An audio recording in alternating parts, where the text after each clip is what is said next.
Spindle 9 was not built for drama. It was a spinning stack of linked modules parked between two dead rocks, a neutral ground where volatile airs were kept from starting wars. Above every hatch, the same line of light burn. By entering, you accept the accord. No kinetic violence. No weapons. No exceptions. Mara Cade read it as the docking clamps locked. On Earth, rules came as cliffs, predators, and weather, not glowing letters above doors. The hatch opened onto bare metal, conduit bundles overhead, grid flooring underfoot, flat white light. The air was thinly filtered and cold. A loose knot of students waited, pressed back to leave a path. Human, someone whispered. Deathworld native, another added.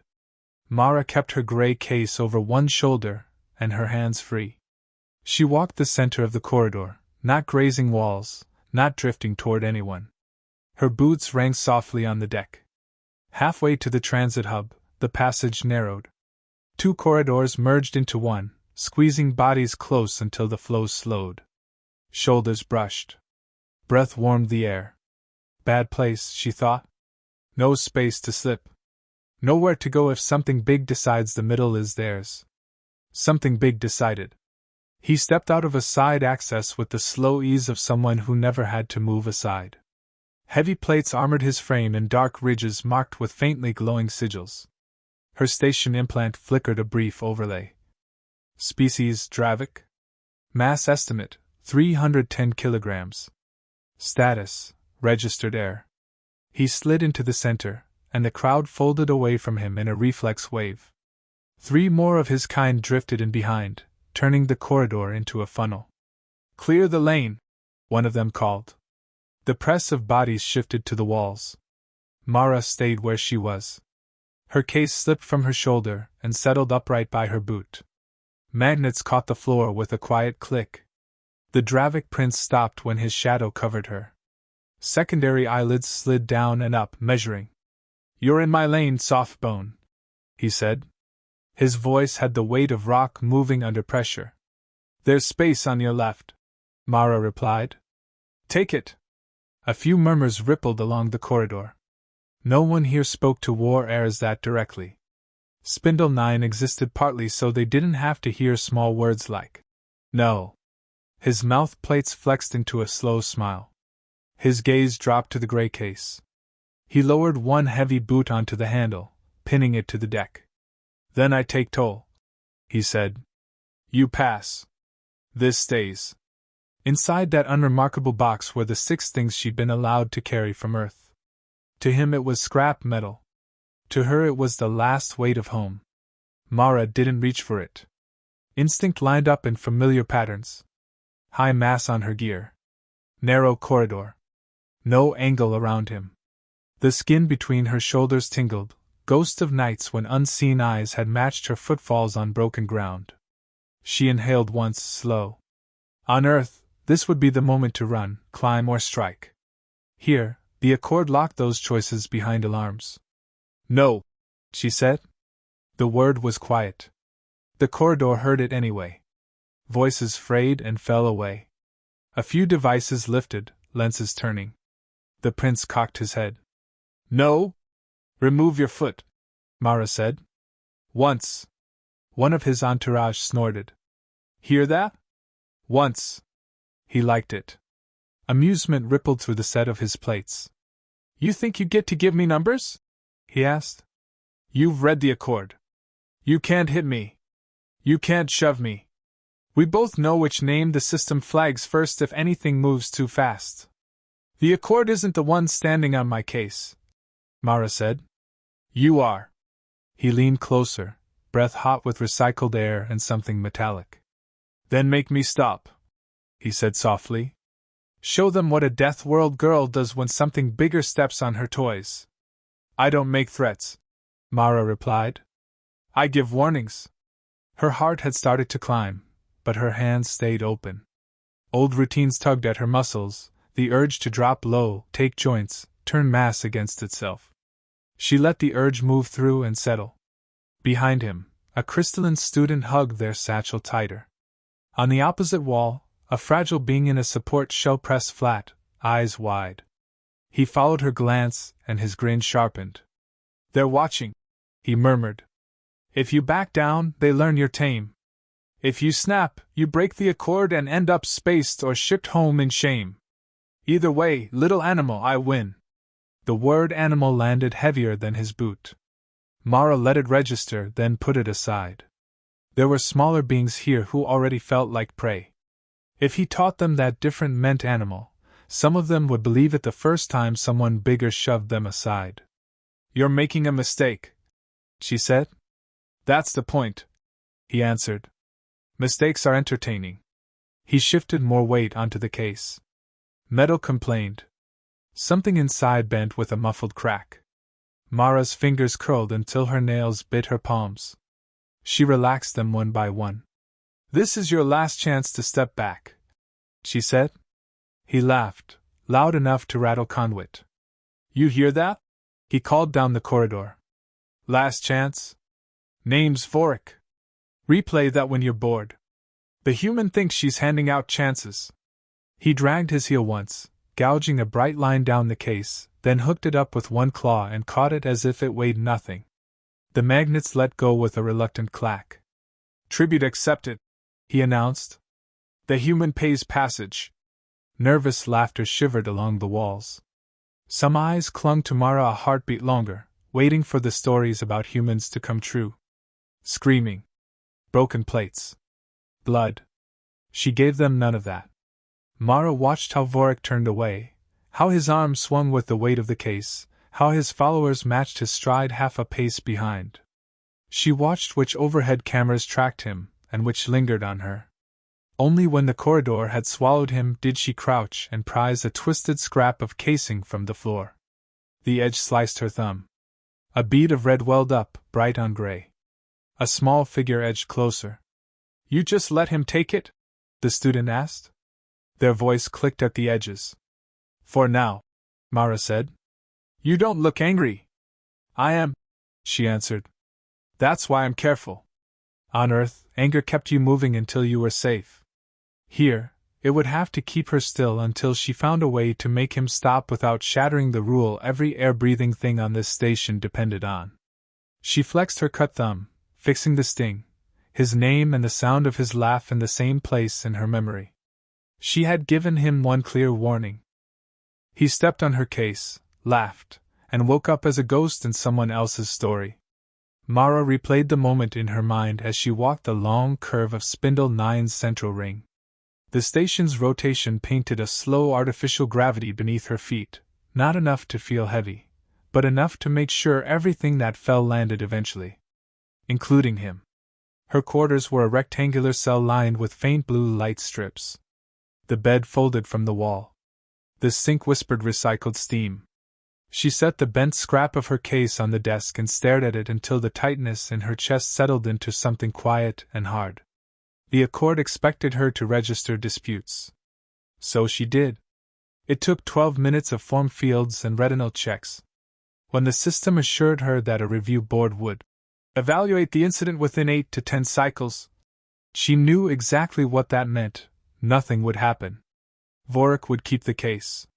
Tomorrow he'd smile with new teeth, and the next day those teeth would be deeper. Mara rolled her shoulders once, grounding herself.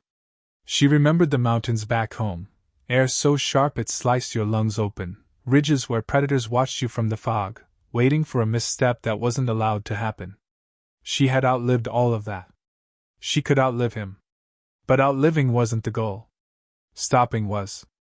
Morning arrived in a low dim glow. No sunrise on Spindle 9, just a shift in the wall strips that told bodies to wake and minds to pretend they were rested. Mara stepped into the common walkway and felt the air change before she saw him. Silence drifted ahead of Vorik like a weather pattern. Students clustered around the hydration ports parted. A few leaned forward with anticipation. Someone whispered something about a rematch she had never agreed to. Vorik wore her case clipped to his belt like a hunting charm. He tapped it once when their eyes met. "Sleep well, soft bone?" Mara didn't break stride. "Return it." He laughed as if she told a joke. "You already played your scene yesterday." Walked away. Good prey knows when to stay down. Not pray, she said. Prove it. She stopped breathing for a single controlled beat. Then she walked past him without another word. Her refusal, the silence, the absolute absence of reaction, those were the first cracks. He didn't know it yet. Bullies rarely recognize the moment their own weight began toppling them. Around midday, during ration break, the station's internal feed pinged. Someone had uploaded corridor footage, Mara standing still while Vorik crushed the case. Then the audio clipped into his laugh, repeating, echoing, looping. Comments stacked beneath it. Deathworlder is all rumors. She froze.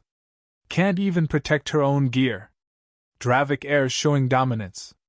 Mara watched only 3 seconds before closing the window. She didn't need the rest. Pain wasn't information. Shame wasn't strategy.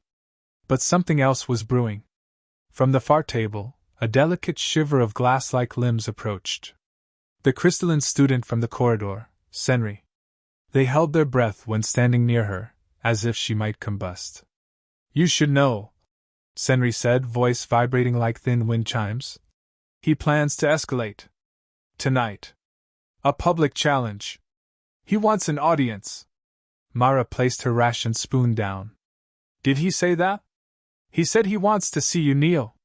Mara inhaled slowly. People turned when they saw her expression, not angry, not frightened. Focused.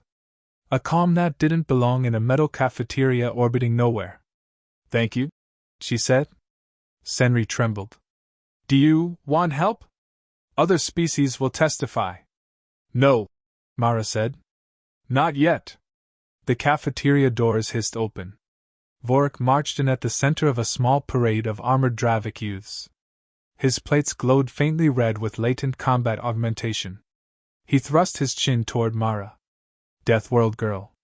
His voice carried across every table. Face me tonight. Rear transit hangar. No accord enforcement. No rules. No excuses. The murmurs were instant. Someone even cheered. Mara lifted her tray, walked to the receptacle, and set it inside. She didn't give him a single glance. That silence, again, hit him harder than any strike. Afraid? He taunted. No. She didn't turn. I'm thinking. What could you possibly think of that keeps you from kneeling? That you already made your last mistake, she said. The room stilled as if someone cut the air pumps. Even Vorik flinched at the tone. Not loud, not threatening, worse. Certain. That night, Mara entered the rear hangar alone. The space was a cavern of suspended maintenance frames, loose cables, gravity not entirely stable. Dim amber strips cast long shadows. Vorik stepped out from behind a docking cylinder, framed in darkness like a creature sculpted from armored arrogance. The case hung from his belt, scratched and dented. He pressed one button with a claw. The hangar doors sealed shut behind her. No Accord eyes here, he said. Just you, and the lesson you refuse to learn. You confuse patience for surrender. Mara replied, her voice quiet in the cold air. Bad habit. You think warnings make you strong? No, she said. Control does. He lunged. The hangar plates trembled under his charge.